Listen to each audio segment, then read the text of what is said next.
تصور کریں 1954 کا سال ہے، سرد جنگ عروج پہ ہے، ایلوس پریسلے چارٹس پر دھوم مچانے والے ہیں، اور واشنگٹن ڈی سی کے قلب میں پاکستانی سفارت خانے میں ایک نوجوان پاکستانی کاروباری شخصیت شادی کے بندھن میں بندھ رہا ہے۔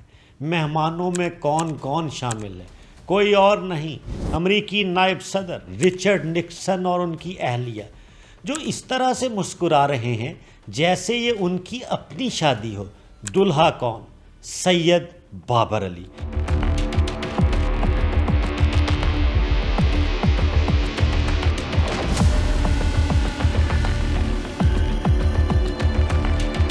ایک ایسا شخص جس نے نہ صرف کاروبار اور تعلیم میں سلطنتیں بنائیں بلکہ دنیا بھر میں روابط کے پل قائم کیے۔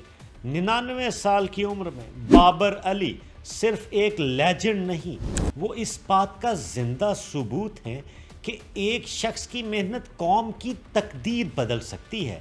آج ہم اس غیر معمولی شخصیت کی زندگی کا جائزہ لیں گے۔ لاہور میں پیکیجنگ انڈسٹری کو تبدیل کرنے سے لے کر ایشیا کی سر فہرست یونیورسٹی کے قیام تک انہوں نے صدور، شہزادوں اور تقسیم ہند کے طوفانوں کو کیسے پیچھے چھوڑ دیا۔ 14 جولائی 1926 کو لاہور کے دل میں، جو اس وقت برٹش ہندوستان کا حصہ تھا، سید بابر علی ایک مراد یافتہ اور مقصد کے حامل خاندان میں پیدا ہوئے۔ ان کے والد سید مراتب علی ایک دور اندیش کاروباری شخصیت ہے جنہوں نے مشینری درآمد کی اور متحدہ ہندوستان کے لیے بڑے بڑے خواب دیکھے۔ بابر کا خاندانی شجرہ والدین کے ذریعے انہیں سید بتاتا ہے، ایک ایسا نسب جو انہیں خدمت اور عاجزی کے اقدار میں راسخ کرتا ہے۔ انہوں نے ایچیسن کالج لاہور میں، جو بر صغیر کے ذہین دماغوں کے لیے ایک ایلیٹ بورڈنگ سکول تھا، اپنی ابتدائی تعلیم نمایاں کامیابی سے حاصل کی۔ شہزادوں، شاعروں اور مستقبل کے وزرائے اعظم کے ساتھ کندھے سے کندھا ملا کر بابر نے ریاضی، سائنس اور ہر کھیل میں کمال دکھایا۔ مچھلی کی طرح تیراکی، گھڑ سوار کی طرح گھوڑوں پر سواری اور ایسی ٹیموں کی کپتانی جو مخالفین کو دھول چٹا دیتی۔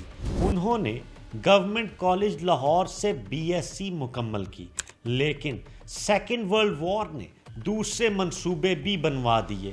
برطانوی ہندوستانی فوج میں سگنلز آفیسر کے طور پر بھرتی ہوئے۔ انہوں نے برما میں خدمات انجام دی، جہاں وہ جنگلوں میں مواصلاتی لائنیں بچھایا کرتے تھے جن میں شیر اور آزمائشوں کا سامنا رہا۔ انہوں نے بعد میں کہا، میں نے ان خندقوں میں انسانی فطرت کے بارے میں کتابوں سے 1947 سے زیادہ سیکھا۔ 1947 میں پارٹیشن نے ان کو شدید صدمہ پہنچایا۔ لاہور راتوں رات جنگ کا میدان بن چکا تھا۔ فسادات کے نتیجے میں ہزاروں جانوں کے ضیاع پر سید بابر علی شدید اداس تھے۔ صدمے کو عزم میں بدلنے کا فیصلہ کیا۔ انہیں کیا معلوم تھا کہ یہ ہنگامہ ان کے اندر ناقابل شکست جذبہ پیدا کرے گا، جو انہیں 9 دہائیوں تک اتار چڑھاؤ اور آمریتوں سے گزرنے میں مدد دے گا۔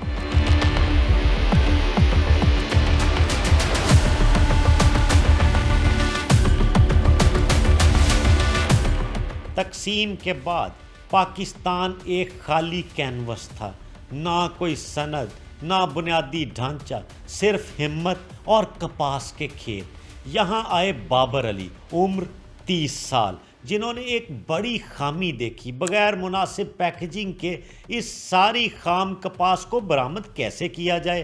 1956 میں انہوں نے سویڈش پارٹنرز کے ساتھ مل کر پیکیجز لمیٹڈ کی بنیاد رکھی، جو آکرلینڈ اینڈ راؤزنگ ٹیٹرا پیک کے پیچھے دماغ کے ساتھ شامل تھی۔ لاہور میں ایک پرانی مل سے شروعات کرتے ہوئے انہوں نے سب کچھ جدت پر لگا دیا، ملٹائی وال پیپر سے فولڈنگ کارٹنز، یہاں تک کہ پیکیجنگ جو دودھ کو مہینوں تک تازہ رکھتی ہے۔ اس نے سب کو ہلا کر رکھ دیا۔ پیکجز نہ صرف زندہ رہا، اس نے ترقی کی۔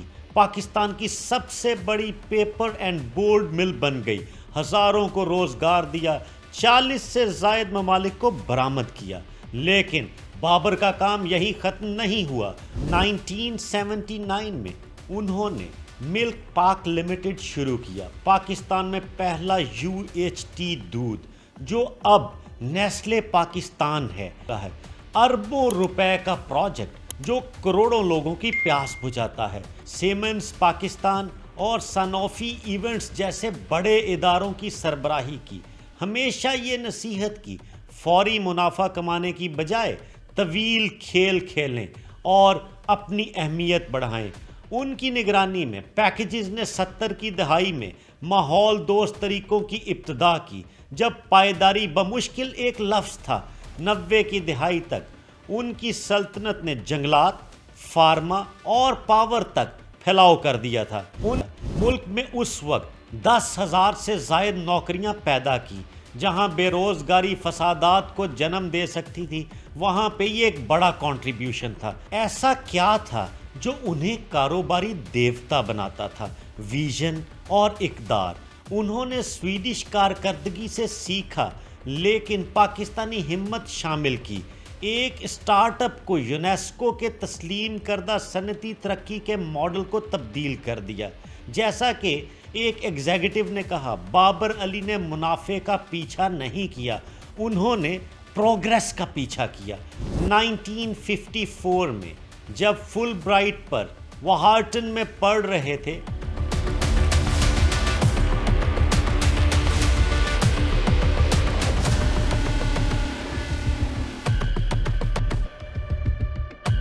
بابر نے بامبے سے تعلق رکھنے والی پارسی خوبصورت لڑکی پروین سے شادی کی۔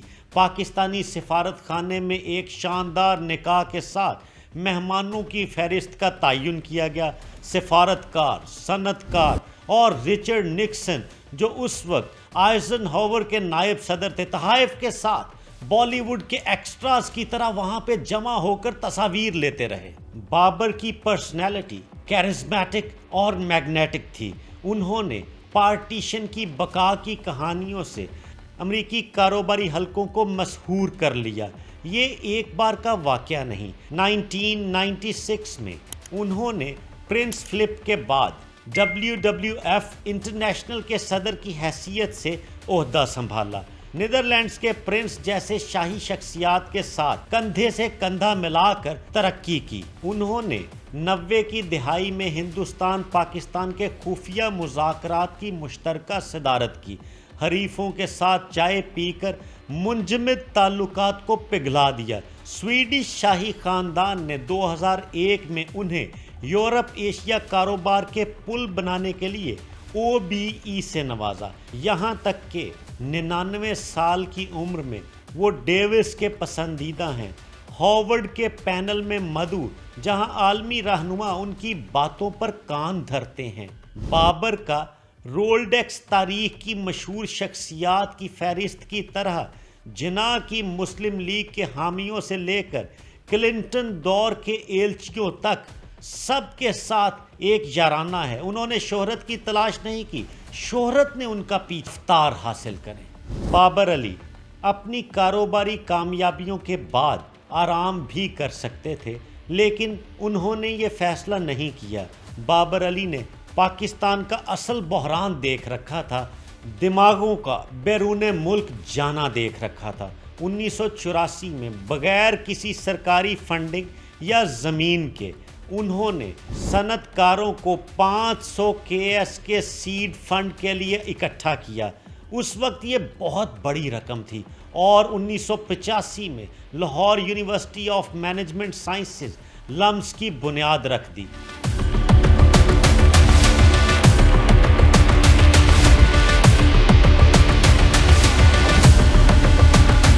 پاکستان کو شاید ایسے ہی مینیجرز کی ضرورت ہے جو انٹرنیشنل لیول کی سوچ رکھیں اور لوکل لیول پہ پریکٹس کریں۔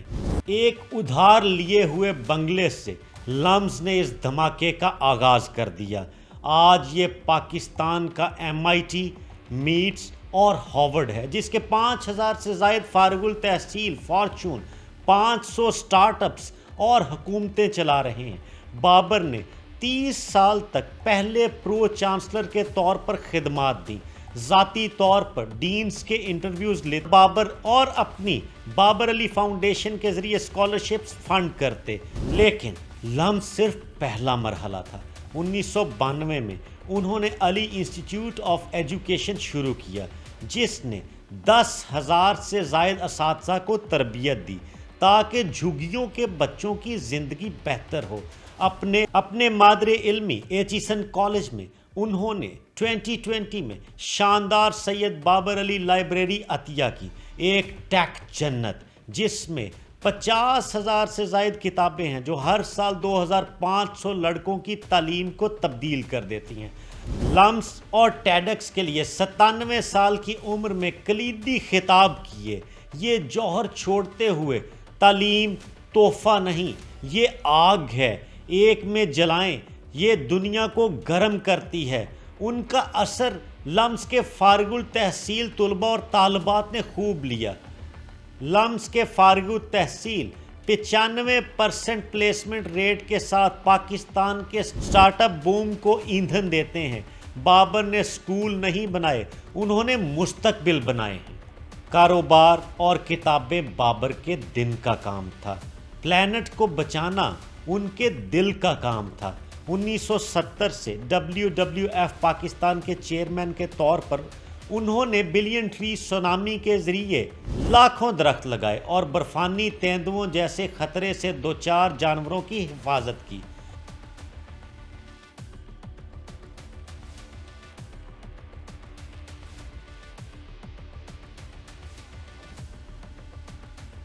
عالمی سطح پر انہوں نے پرنس فلپ کے بعد WWF انٹرنیشنل کی قیادت کی، ایکو پالیسیز کو فروغ دیا جو اقوام متحدہ کے اجلاسوں کو متاثر کرتی رہیں۔ ان کی فاؤنڈیشن نے صحت، ورثہ اور بھوک کے خاتمے کے لیے $10 ملین سے زائد خرچ دی۔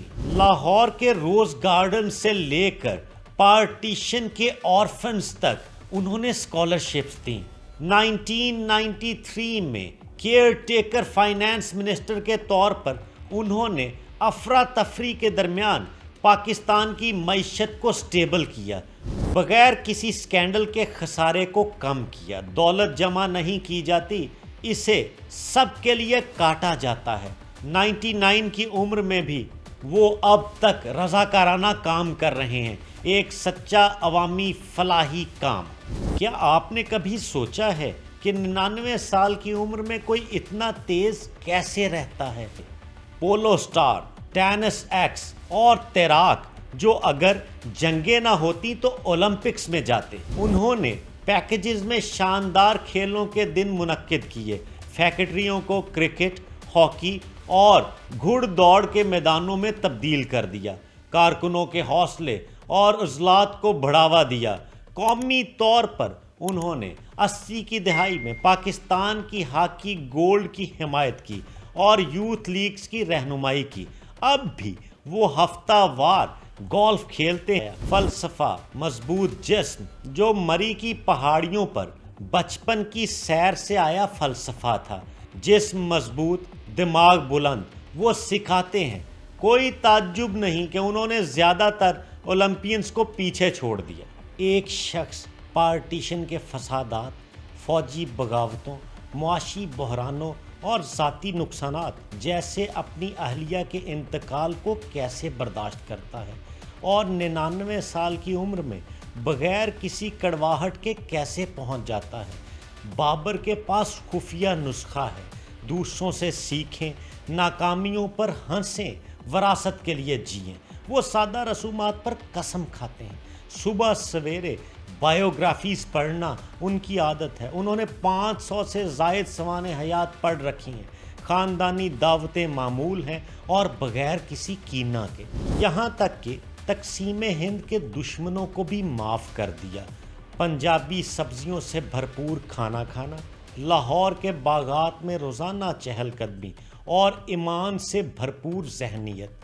ان کا کہنا ہے اللہ آزمائشیں دیتا ہے، میں انہیں فتح میں بدل دیتا ہوں۔ اپنی کتاب دوسروں سے سیکھنا میں بابر علی بتاتے ہیں 1947 کے فسادات سے کنویں میں چھپ کر بچے، 1971 کی جنگ کے کاروباری نقصانات سے برآمدات کی جدت میں واپس آئے، 2022 میں ہارورڈ میں انہوں نے کہا پاکستان کے 75 سال عروج و زوال کی داستان ہے لیکن جذبہ برقرار رہا۔ آج 99 سال کی عمر میں وہ لمس کے بچوں کی رہنمائی کر رہے ہیں اور اپنی اگلی درخت لگانے کی مہم کی منصوبہ بندی بھی کر رہے ہیں۔ سید بابر علی صرف پاکستان کے بزرگ سیاستدان نہیں، وہ ایک ایکشن سے قوم بنانے کا بلیو پرنٹ ہیں۔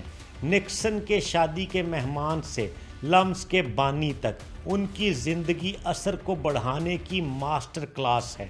آپ کا سبق کیا ہے؟ رابطوں کا پیچھا کریں، زیادہ درخت لگائیں یا بس دوسروں سے سیکھیں۔